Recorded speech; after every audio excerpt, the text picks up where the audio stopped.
and welcome everyone to the another video on time series modeling. Now in this video we will be learning about ACF and PACF. Okay, so the autocorrelation function, that is ACF, and partial autocorrelation function, that is PACF, are both tools used in time series analysis to understand the relationship between observation at different lag. So they serve different purposes in diagnosing and modeling the time series data. So basically this autocorrelation function measures the correlation between a series and its lag version at various lags. So ACF is useful for identifying pattern in the data, including seasonality, cyclic pattern, and overall dependence on past observations. So we can use ACF to check for a general correlation pattern in the series without considering the influence of immediate lags. So whereas in partial correlation autocorrelation function, PACF measures the correlation between a series and its lag value while controlling the immediate lag. So PACF help in identifying the direct relationship between different observation at specific lag, removing the influence of shorter lag.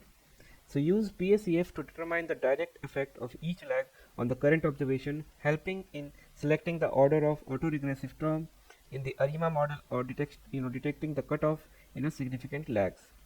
So when to check PACF or when to check ACF? So check ACF initially to identify any general autocorrelation pattern in the data such as seasonality or cyclic behavior. Look for any significant correlation at multiple lag.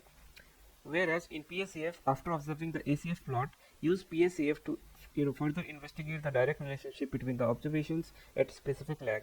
So PACF help in determining the order of autoregressive term, that is P, in the ARIMA model.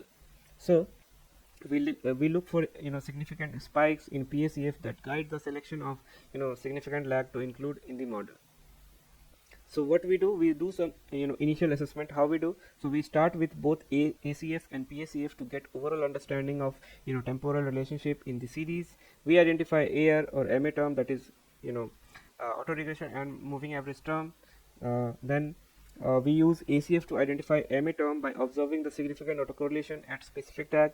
Then we use PACF to identify potential AR term by observing the significant partial correlation at specific lag, and then at last we make the decision. So if there is uncertainty about whether to include AR or MA term, compare ACF and PACF can provide direct clarity. ACF help in identifying potential MA term, while PACF help in identifying potential AR term. So in start, we all do this thing to identify the relationship. So in summary, start with ACF to identify overall autocorrelation pattern, and then use the PACF to focus on the direct relationship between the observation at specific lag, aiding the model selection to determine the it will help us determining the order of autoregressive term in time series modeling like ARIMA. Okay, let's understand this image, because this is how it will look when we will be doing the coding. Okay, so the x-axis of both graph shows the lag, which is the number of time step between two data points. So the y-axis of both graphs shows the correlation, which is a measure how closely related two data points are. So a correlation of 1 means that the two data points are perfectly positively correlated, and a negative correlation means it is negatively minus 1 means they are perfectly negatively correlated, and a correlation of 0 means they are not correlated at all. So ACF this one, the ACF shows the correlation between a data point and its lag version. So for example, at lag 1, this one, the very first bar, the ACF shows the correlation between the data point and the data point 1 time step before it. So at lag 2, the ACF shows the correlation between a data point and a data point 2 time step before it, and so on. Okay, now in PACF it is similar to ACF, but it takes into account the correlation between intervening lags. So for example, at lag 2, okay, so just see the numbers. Okay, so at lag 2, the PACF shows the correlation between a data point and the data point 2 time step before it, but it also take into account the correlation between the data point at lag 2 and the data point at lag 1. So this means that the PACF can help to identify which lag have direct relationship with the current data point and which lag are simply explained by the relationship between other lag. So in this image, the ACF shows significant positive correlation at lag 7 and lag 14. Okay, 7 and 14. Okay, yeah.